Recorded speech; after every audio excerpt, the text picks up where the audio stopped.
मैं study with राजन से, राजन कुमार। आज हम लोग गवर्नर जनरल का पार्ट 2 जो आधुनिक भारत के अंतर्गत आता है उसको देखेंगे। इस वीडियो में हम लोग का उद्देश्य है कि लुसेंट में जो भी इम्पोर्टेंट चीज़ है, जहाँ से अगर लुसेंट से क्वेश्चन पूछे जाए तो आपको 95% से अब क्वेश्चन यहीं से पूछे जाते हैं, उसको देखना और लुसेंट को आसानी से याद करना मेरा मेन उद्देश्य है। और आसानी से वही चीज़ याद होते हैं जो पूछे जाते हैं। ठीक है, हम नहीं कहते हैं, ये मेरा एक्सपीरियंस कहता है। बहुत सारे एग्जाम दिए हैं जिसके अनुसार आपको यहाँ पे मेरा एक्सपीरियंस का फ़ायदा होने वाला है। अभी हम लोग केवल आधुनिक भारत देख रहे हैं, उसके बाद इकोनॉमिक्स, पॉलिटिक्स सब करके धीरे धीरे और लुसेंट हम लोग 3 माह में कवर कर लिया जाएगा। और आप लोग अगर मेरे साथ याद कर रहे हैं तो 3 माह में आप लोग लुसेंट कंप्लीट कर लीजिएगा। उसके बाद मेरे साथ टेस्ट भी दे सकते हैं, जो हम आपको लुसेंट प्लस अदर जो भी ऑब्जेक्टिव क्वेश्चन होगा वहाँ से लाएंगे। ठीक है, चलिए, मेरा उद्देश्य यह है कि हम लोग मतलब जो भी पीसीएस है उसके नीचे एग्जाम है वहाँ पे रिजल्ट लाना। ठीक, चलिए हम लोग आगे बढ़ते हैं, इस सीरीज को शुरू करते हैं। लॉर्ड डलहौजी। लॉर्ड डलहौजी जो है ये भारत के जो भी गवर्नर जनरल ब्रिटिश सरकार के हुए हैं उनमें इनका नाम बहुत ही उल्लेखनीय है। भारत के लिए कुछ अच्छे कार्य भी किए हैं।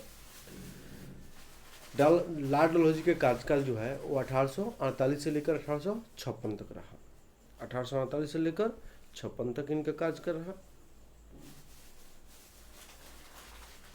ठीक, ये इनका कार्यकाल जरूर याद रखिएगा लोग, ये आपको फेमस गवर्नर जनरल हैं आपको ब्रिटिश भारत का। इन्हीं के कार्यकाल में द्वितीय आंग्ल सिख युद्ध, जैसे बताए हैं कि 2 सिख युद्ध हुए हैं, प्रथम आंग्ल सिख युद्ध, द्वितीय आंग्ल सिख युद्ध। दोनों में क्या हुए, ये सिख लोग बुरी तरह से पराजित हुए और पंजाब राज्य पे अंग्रेजी प्रभुत्व स्थापित हो गया। ठीक, तो द्वितीय आंग्ल सिख युद्ध हुए हैं इनके कार्यकाल में और पंजाब पे अंग्रेजी राज अधिकार हो गया। यहाँ पे हम लोग का सन याद नहीं रखना है। द्वितीय आंग्ल सिख युद्ध के बाद पंजाब पर अंग्रेजों का प्रभुत्व स्थापित हो गया, इतना हम लोग को जानना है। और कोहिनूर हीरा जो हुआ महारानी विक्टोरिया को प्राप्त हुआ, कहाँ से, तो पंजाब राज्य से, याद रखिएगा। महारानी विक्टोरिया को जो कोहिनूर हीरा प्राप्त हुआ उस समय वो कहाँ से प्राप्त हुआ, तो पंजाब से। इतना बात आप लोग याद जरूर रखिएगा। ठीक, चलिए आगे हम लोग बढ़ते हैं। द्वितीय आंग्ल सिख युद्ध के दौरान 3 युद्ध लड़े गए थे। नाम याद करने की जरूरत नहीं है, हम आप लोग को दे रहे हैं, याद रहे तो याद रहे, नहीं रहे तो नहीं रहे। कुछ रेयर ऑफ रेयर क्वेश्चन पूछे जाएंगे हार्ड बना के, तो वहाँ भी इस क्वेश्चन को पूछे जा सकते हैं। 3 युद्ध कौन कौन है, तो रामनगर का युद्ध, चिलियावाला का युद्ध, रामनगर का युद्ध हुआ, चिलियावाला का युद्ध हुआ और गुजरात का युद्ध, तीसरा गुजरात का युद्ध। तीनों में आपको सिख लोग पराजित हुए। ठीक, चलिए नेक्स्ट आते हैं आपको द्वितीय आंग्ल बर्मा युद्ध। 1852 में लोअर बर्मा और पीगू को अंग्रेजी राज में मिला लिया गया। ठीक है, द्वितीय आंग्ल बर्मा युद्ध के द्वारा आपको लोअर बर्मा और पीगू को अंग्रेजी राज में मिला लिया गया था। इम्पोर्टेंट उतना नहीं है, इसको नहीं याद कर सकते हैं, कोई आवश्यकता नहीं है। प्रथम आंग्ल बर्मा युद्ध याद रखिएगा लोग, 1824 से लेकर 1826 तक। और ये जो प्रथम आंग्ल बर्मा युद्ध हुआ वो आपको यांडवू के संधि के द्वारा खत्म हुआ था। इतना बात आप लोग याद रखिएगा। ठीक है, यांडवू के संधि के द्वारा प्रथम आंग्ल बर्मा युद्ध 1826 में समाप्त हुआ था। उस समय जो गवर्नर जनरल थे वो थे चार्ल्स एम ऑस्टर्ड। ठीक, नेक्स्ट हम लोग आते हैं, डलहौजी ने सिक्किम को हड़प लिया। बस इतना आप लोग याद रखना है कि सिक्किम को भी डलहौजी ने हड़पे थे। ठीक है, अब यहाँ पे जो दिया है लुसेंट में उसको हम देखते हैं। डलहौजी ने सिक्किम पर 2 अंग्रेजी डॉक्टरों के साथ दुर्व्यवहार का आरोप लगाकर सन 1850 ईस्वी में उस पर अधिकार कर लिया। ठीक है, डलहौजी ने सिक्किम पर 2 अंग्रेजी डॉक्टरों के साथ दुर्व्यवहार का आरोप लगाकर सन 1850 ईस्वी में उस पर अधिकार कर लिया। ठीक, इतना आप लोग याद रखिए कि सिक्किम को किसके समय अंग्रेजी राज्य में मिलाया गया, तो डलहौजी के समय। बस इतना याद रखना है। नेक्स्ट आते हैं हम लोग, इनाम कमीशन की स्थापना किया गया 1852 में। ठीक है, इनाम कमीशन क्या है, तो भू सुधार से संबंधित है। भूमि कर रहित जागीरों को पता लगा के उनको छीनना, याद रखिएगा। इनाम कमीशन जो है, ठीक है, क्या है, तो भूमि कर रहित जागीर, मतलब भूमि कर रहित जो भी भूमि है, भूमि कर रहित जिस पर कर नहीं दिया जा रहा है, वैसे भूमि का पता लगाकर उनको छीन लेना, आपको सरकार को दे देना। इनाम कमीशन का कार्य था। नेक्स्ट देखते हैं डोलहौजी कार्य का महत्वपूर्ण जो आपको पॉइंट है वो है मोस्ट बीबीआई। डोलहौजी का शासनकाल उसके व्यापक सिद्धांत डॉक्ट्राइन ऑफ लॉस के कारण अधिक याद किया जाता है। ठीक है, इसमें आपको डॉक्ट्रिन ऑफ लॉस में क्या होता था, व्यापक सिद्धांत में आपको अगर किसी राजा को पुत्र नहीं है, उत्तराधिकारी नहीं है, उत्तराधिकारी मतलब अंग्रेज का मानना था कि अपना पुत्र, गोद लिया पुत्र, इसमें मान नहीं होगा, तो उस राज को अंग्रेजी राज में मिला लिया गया। ठीक है, डॉक्ट्रिन, इसी को हम लोग डॉक्ट्रिन ऑफ लॉस थ्योरी कहते हैं। सर्वप्रथम इस मतलब कानून के तहत, इस सिद्धांत के तहत अंग्रेजी राज में जो राज मिलाए गए थे उसमें कर्म निम्नलिखित है। देखते हैं कौन कौन से कर्म है। उसमें एक क्वेश्चन पूछता है कि सबसे पहले किसको मिलाया गया था। सबसे पहले किसको मिलाया गया था, तो सतारा, महाराष्ट्र में पड़ता है, सतारा मराठा राज का अधीन था। 1848 ईस्वी में इसको अंग्रेजी राज में मिला लिया गया था। ठीक है, कर्म याद रखिएगा, इसका कर्म पूछता है। तो सतारा 1848 हो गया। जैतपुर और संबलपुर जो उड़ीसा का क्षेत्र है 1849। बाघाट जो है 1850 में। उदयपुर आपको 1852 में। झांसी 1853 में। और आपको नागपुर 1854 में। तो याद रखिएगा, पहले सतारा 1848, फिर जैतपुर और संबलपुर 1849 ईस्वी में। बाघाट जो हिमाचल प्रदेश में पड़ता है 1850 ईस्वी में। उसके बाद उदयपुर जो मध्य प्रदेश में है 1852 ईस्वी में। झांसी 1853 ईस्वी में। नागपुर 1854 ईस्वी में। अगर सब याद नहीं रहे तो दो आप इसमें इंपॉर्टेंट है, उसको याद रख सकते हैं। एक जो हुआ सतारा 1848 ईस्वी में, दूसरा हुआ झांसी 1853 ईस्वी में। ठीक है, बाकी कोई याद रहे ना रहे कोई मतलब नहीं है। अगर टॉप बना के क्वेश्चन पूछे जाते हैं तो आपको यहाँ पे मिलान करने के लिए देता है, नहीं तो इसे दो ही पूछता है, सतारा 1848 और झांसी 1853। नेक्स्ट हम लोग देखते हैं 1856 में अवध को कुशासन का आरोप लगाकर अंग्रेजी राज में मिला लिया गया। 1856 में अवध को कुशासन का आरोप लगाकर अंग्रेजी राज में मिला लिया गया।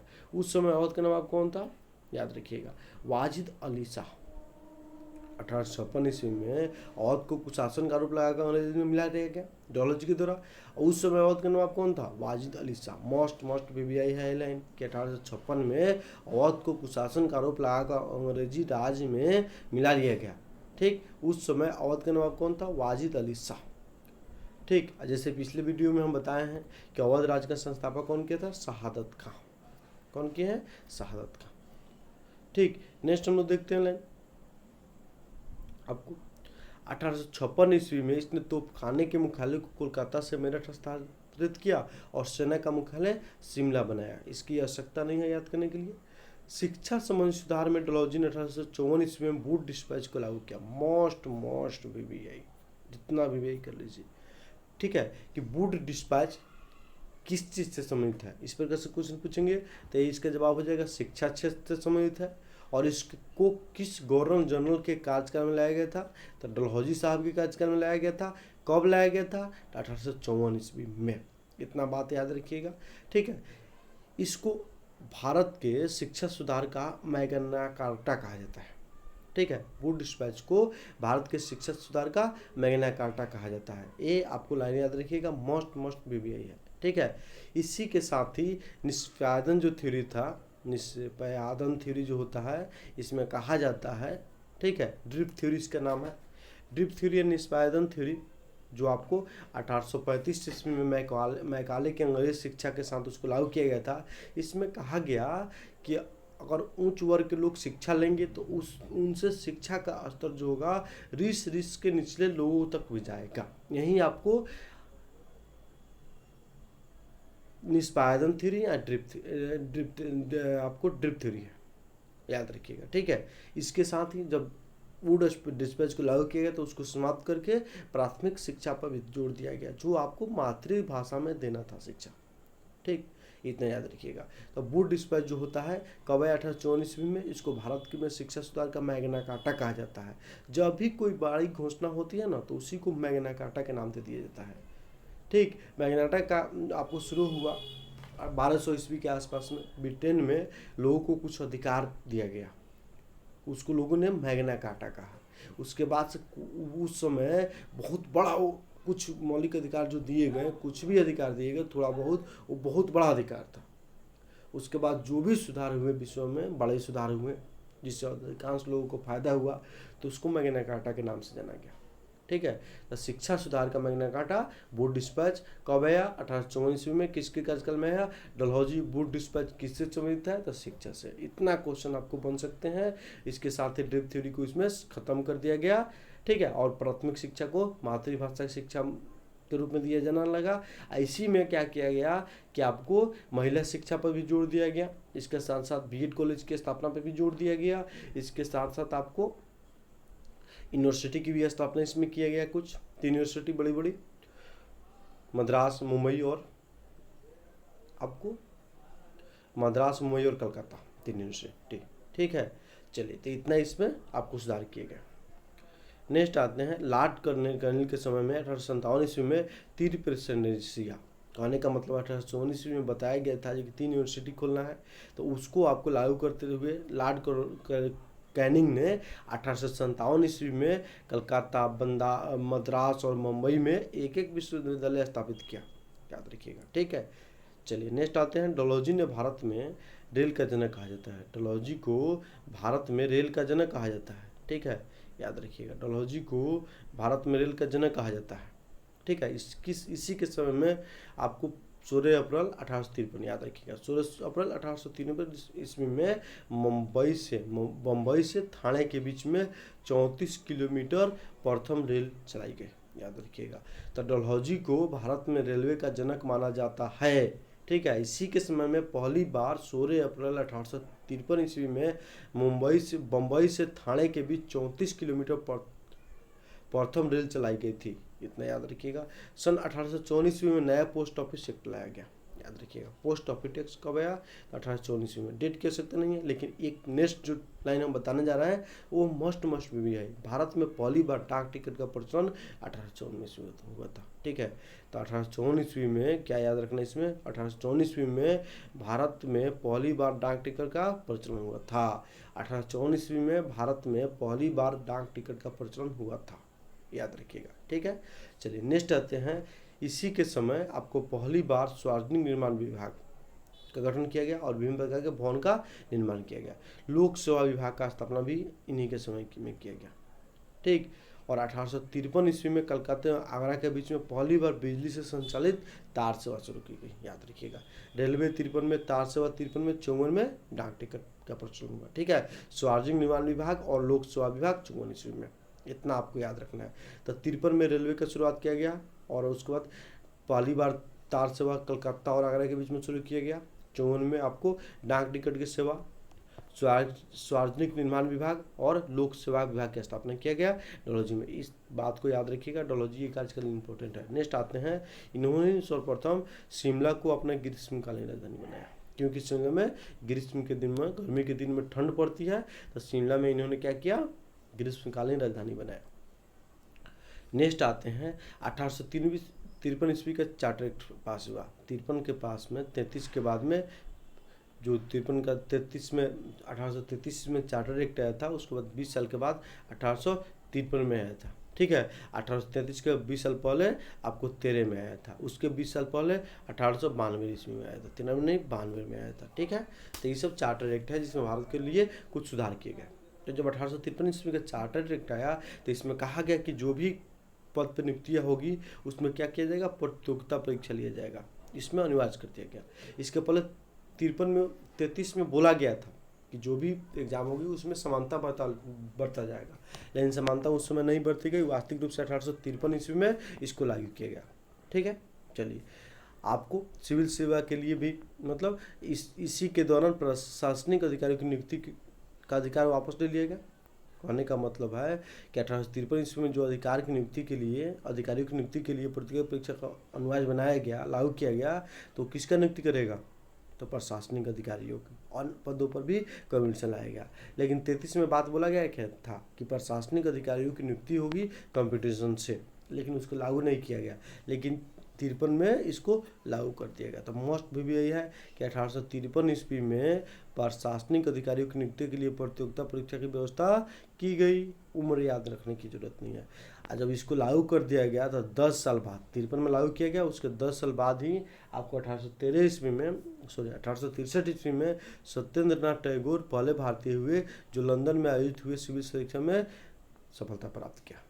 ठीक है। और आपको 1853 के बाद में जो भी सिविल सेवा परीक्षाएं हुई वो आपको इंग्लैंड में ही होती थी। और कोई भारतीय को सिविल सेवा की परीक्षा देना होता था तो कहाँ जाते थे? तो लंदन जाते थे, वहाँ पे परीक्षा देखते थे। सफलता मिलती तो मिलती थी, न मिलती थी कोई बात नहीं। लेकिन 22 में क्या किया गया, इलाहाबाद में भी आपको सिविल सेवा की परीक्षा आयोजित की जाने लगे। इलाहाबाद और लंदन दोनों स्थानों पर साथ साथ सिविल सेवा परीक्षा का आयोजन किया जाने लगा 22 से, याद रखिएगा। ठीक। नेक्स्ट लाइन जो है, डलहौजी ने नॉर्मली प्रथा को रोकने का प्रयास किया था, इसका कोई गरज नहीं है। ठीक है, इसका कोई आवश्यकता नहीं है। चलिए नेक्स्ट आते हैं। नेक्स्ट जो गवर्नर होंगे लॉर्ड डलहौजी का कार्यकाल आपको 1848 से लेकर 56 तक रहा। इसमें जो भी इंपॉर्टेंट था उसको हम बता देंगे। ठीक। नेक्स्ट जो गवर्नर जनरल होंगे लॉर्ड कैनिंग होंगे 1856 से लेकर 1862 ईस्वी तक। कब से कब? 1856 से लेकर 1862 ईस्वी तक। ठीक। यह भारत में कंपनी द्वारा नियुक्ति अंतिम गवर्नर जनरल तथा ब्रिटिश सम्राट का अधीन नियुक्ति भारत का प्रथम अवसर थे। कहने का मतलब है कि लॉर्ड कैनिंग जब 1857 के स्वतंत्रता संग्राम हुए भारत के प्रथम, उसके बाद सुधार हुआ, तो उसके बाद कंपनी से शासन को लेके आपको ब्रिटिश गवर्नमेंट का अधीन कर दिया गया। तो कंपनी के अधीन नियुक्ति होने वाले एक गवर्नर जनरल जो थे वो आपको अंतिम हुए। ठीक है। उसके बाद गवर्नर जनरल के पद को हम लोग असराय कहने लगे। और प्रथम असराय हुए जब गवर्नर जनरल अंतिम रहे तो उसके बाद असराय का पद शुरू हुआ, तो उसराय के पद पर इन्हीं को रख दिया गया। तो इस प्रकार से कंपनी के अधीन नियुक्ति होने वाले कैनिंग अंतिम गवर्नर जनरल और ब्रिटिश सम्राट के अधीन नियुक्ति भारत का प्रथम असराय थे। ठीक, इतने याद रखिएगा। इसके समय का सबसे महत्वपूर्ण घटना थी सन 1857 ईस्वी के ऐतिहासिक विद्रोह, याद रखिएगा। इसमें क्वेश्चन क्या पूछा जाएगा कि 1857 ईस्वी का विद्रोह जो हुआ था, भारत का प्रथम स्वतंत्र संग्राम जिसको बीडी सावरकर बोले हैं, उस समय भारत का गवर्नर जनरल कौन था? तो लॉर्ड कैनिंग। कौन था? Lord Canning. ठीक है। चलिए नेक्स्ट आते हैं। अब ऐतिहासिक विद्रोह, इसी विद्रोह के बाद प्रशासनिक सुधार के अंतर्गत भारत का शासन कंपनी के हाथों से सीधे ब्रिटिश सरकार के नियंत्रण में ला दिया गया। ठीक है। इसकी घोषणा आपको दिसंबर 1857 ईस्वी में आपको इलाहाबाद में 1858 में इलाहाबाद में की गई थी। ठीक है। महारानी विक्टोरिया के प्रतिनिधि के रूप में लॉर्ड कैनिंग के द्वारा ही किया गया था घोषणा। तो 1858 ईस्वी में जो दिसंबर में घोषणा हुआ था इलाहाबाद में, उस घोषणा के तहत आपको कंपनी के हाथों से शासन ब्रिटिश सरकार के नियंत्रण में ला दिया गया और ब्रिटिश सरकार के अधीन प्रथम असराय लॉर्ड कैनिंग हुए। क्वेश्चन पूछता है, कैनिंग के समय ही आपको क्या किया गया? 3 उच्च न्यायालय की स्थापना किया गया। कैनिंग के समय 1861 ईस्वी में जो है दिया हुआ है उसको हटाइए। 3 उच्च न्यायालय की स्थापना किया गया था, याद रखिएगा। कहाँ का? कलकत्ता, मद्रास और मुंबई में उच्च न्यायालय की स्थापना किया गया था। अब लाइन हम पर क्या याद करना है आपको बता दिए कि कैनिंग के समय 1861 ईस्वी में कलकत्ता, मद्रास, मुंबई में एक एक उच्च न्यायालय की स्थापना किया गया था। ठीक। अब लाइन पढ़ते हैं पूरा। कैनिंग के समय में 1861 में उच्च न्यायालय अधिनियम बनाया गया जिसके अनुसार पुरानी सुप्रीम कोर्ट और सदर अदालतों को समाप्त कर दिया गया तथा कलकत्ता, मद्रास और मुंबई में एक एक उच्च न्यायालय की स्थापना की गई। आपको याद करना क्या है कि कैनिंग के समय ही चाहे 1861 में कलकत्ता, मद्रास और मुंबई उच्च न्यायालय की स्थापना किए गए थे, बस। ठीक। नेक्स्ट 1866 ईस्वी में इलाहाबाद उच्च न्यायालय की स्थापना किया गया जो पहले आगरा था, अब बाद में आपको 1875 में इलाहाबाद में स्थानांतरित किया गया। ठीक है। तो 1866 ईस्वी में आगरा में एक उच्चतम न्यायालय की स्थापना की गई जिसे 1875 ईस्वी में इलाहाबाद स्थानांतरित कर दिया गया। तो क्वेश्चन पूछेगा कि इलाहाबाद उच्च न्यायालय की स्थापना कब की गई? तो 1866 ईस्वी में। ठीक है। और आपको जैसे आप लोगों को पता है कि उत्तर प्रदेश की राजधानी लखनऊ है, अधिकांश उसको जो हाई कोर्ट होते हैं आपको राजधानी में होते हैं, लेकिन उत्तर प्रदेश का आपको उच्च कोर्ट जो है हाई कोर्ट है वो इलाहाबाद में है। ठीक। चलिए नेक्स्ट आते हैं। कैनिंग के समय में ही 1856 ईस्वी में विधवा पुनर्विवाह अधिनियम स्वतंत्र रूप से लागू हुआ। कहने का मतलब है कि 1856 ईस्वी में विधवा पुनर्विवाह अधिनियम पारित किया गया, जिसमें महत्वपूर्ण जो भूमिका निभाए थे वो थे ईश्वर चंद्र विद्यासागर, याद रखिएगा। तो 1856 ईस्वी में विधवा पुनर्विवाह अधिनियम लागू किया गया, ठीक है, जिसके मुख्य भूमिका ईश्वर चंद्र विद्यासागर द्वारा निभाई गई थी। गवर्नर कौन था? कैनिंग। तो क्वेश्चन पूछेगा कि विधवा पुनर्विवाह अधिनियम कब लागू किया गया? 1856 ईस्वी में। किसके प्रयास से? तो ईश्वर चंद्र विद्यासागर के प्रयास से। और इस समय भारत के गवर्नर कौन थे? तो कैनिंग थे। बस इतना ही क्वेश्चन यहाँ से बनेंगे। नेक्स्ट हम आते हैं 1856 में पैतृक संपत्ति से संबंधित जो कानून बनाया गया उसके अनुसार यह निश्चित किया गया कि धर्म परिवर्तन करने पर किसी व्यक्ति को उसके पैतृक संपत्ति से वंचित नहीं किया जाएगा। कहने का मतलब है यहाँ से क्वेश्चन क्या पूछेगा कि उत्तराधिकारी कानून कब पारित किया गया था? 1856 ईस्वी में। बस जो पैतृक उत्तराधिकारी कानून में संपत्ति से संबंधित होता है, तो इसमें क्या क्या आ गया कि अगर कोई व्यक्ति हिंदू धर्म चाहे कोई भी धर्म है और धर्म परिवर्तन करता है तो उसको पैतृक कानून के अनुसार हिस्सेदारी देना होगा संपत्ति में माता पिता के। पहले क्या था? इसके पहले कि अगर तो कोई व्यक्ति धर्म परिवर्तन करता है तो उसको संपत्ति से वंचित किया जा सकता है, लेकिन इस कानून के तहत 1856 के उत्तराधिकारी कानून के तहत आपको धर्म परिवर्तन को मान्यता दिया गया और उसमें बोला गया कि अगर कोई व्यक्ति धर्म परिवर्तन करता है तो उसका पैतृक संपत्ति नहीं छीना जाएगा।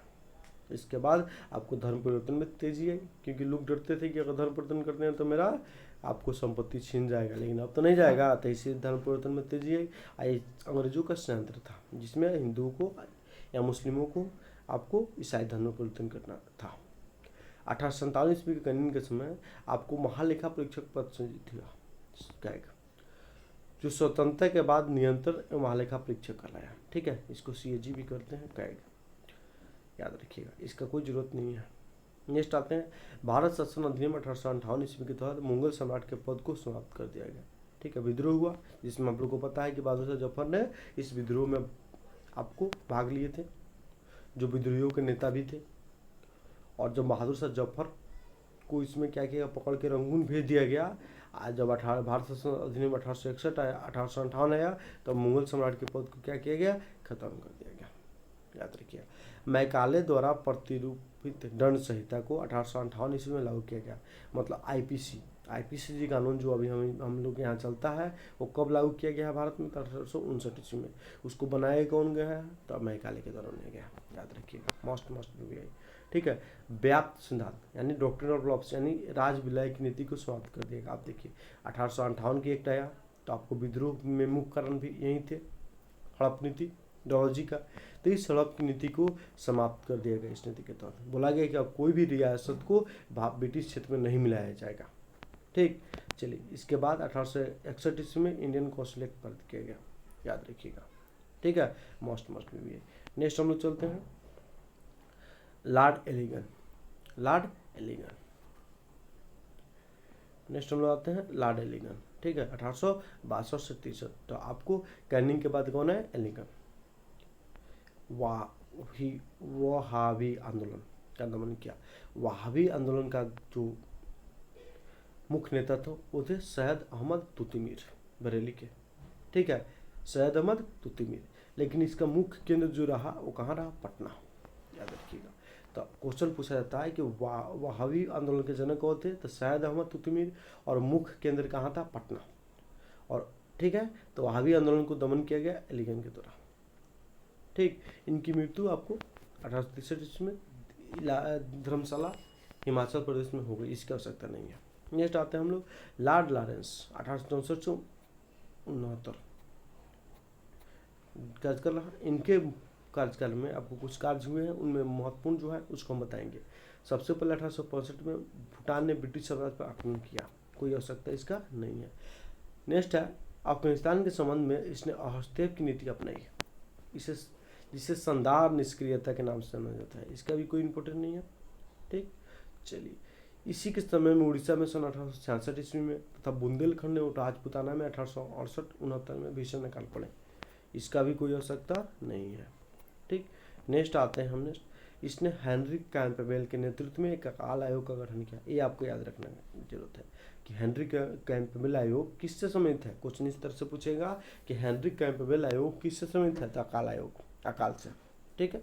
और नेक्स्ट जो है आपको इम्पोर्टेंट है कि इसी के समय में, मतलब इसी के समय नहीं, याद रखिए कि 1865 ईस्वी में भारत और यूरोप के बीच प्रथम समुद्री टेलीग्राफ सेवा शुरू हुई।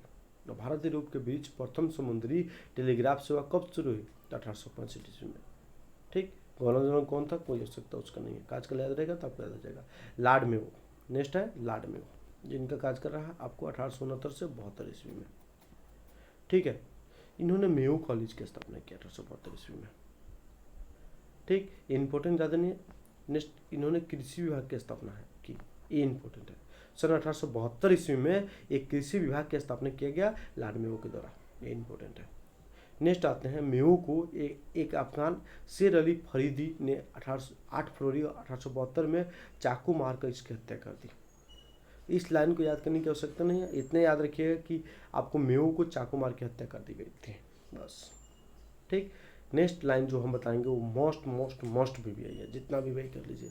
मेयो के कार्यकाल में 2 लाइन इंपॉर्टेंट है। एक, कृषि विभाग किसने स्थापना किया था। दूसरा जो है आपको हम बता रहे हैं, भारत में अंग्रेजों के समय में प्रथम जनगणना 1872 ईस्वी में लॉर्ड मेयो के कार्यकाल में हुआ था। Most VVI.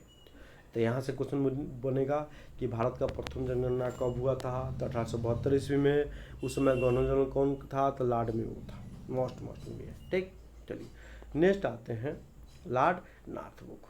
नेक्स्ट आते हैं हम लोग लॉर्ड नॉर्थब्रुक। लॉर्ड नॉर्थब्रुक का कार्यकाल रहा आपको 1872 से लेकर 1876 ईस्वी में। इसके समय में बंगाल में भयानक अकाल पड़ा। इसने बड़ौदा में महाराव गायकवाड़ के भ्रष्टाचार के आरोप में पदच्युत कर मद्रास भेज दिया। ठीक है, दोनों लाइन का कोई आवश्यकता नहीं याद करने का। लॉर्ड नॉर्थब्रुक ने यह घोषणा की कि मेरा उद्देश्य करों को हटाना तथा अनावश्यक वैधानिक कार्रवाई को बंद करना है। इसका भी कोई इंपॉर्टेंट नहीं है लाइन, कोई जरूरत नहीं है इसका। ठीक। पंजाब का प्रसिद्ध कुक्का आंदोलन इसी के समय में था, ये लाइन इंपॉर्टेंट है। ठीक है, लेकिन क्वेश्चन दूसरे तरीके से पूछेगा कि कुक्का आंदोलन किस क्षेत्र से संबंधित था, कहाँ कुक्का आंदोलन कहाँ हुए थे, तो ये पंजाब में हुए थे। इस तरह से क्वेश्चन पूछेगा, ना कि कुक्का आंदोलन इसी के समय हुआ था। ठीक है, तो कुक्का आंदोलन कहाँ हुए थे, तो पंजाब में। नेता कौन थे, तो भगत जवाहर मल, याद रखिएगा। ठीक।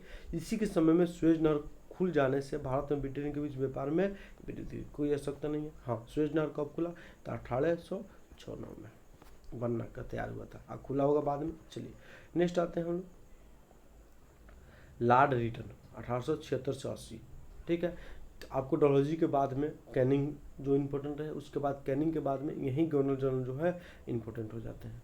ये भारतीयों के विरुद्ध में बहुत सारे कार्य किए हैं, ये जो है भारतीयों के विरुद्ध में बहुत सारे कार्य किए हैं लॉर्ड रिटन।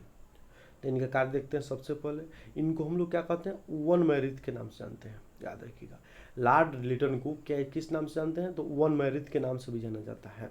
ये क्वेश्चन पूछेगा कि वन मैरिथ को किस नाम से जाना जाता है, तो लॉर्ड रिटन के नाम से। यहाँ लॉर्ड रिटन को एक और नाम से जाना जाता है, उनका नाम क्या है, वन मैरिथ। ठीक है, आजकल याद रखिएगा।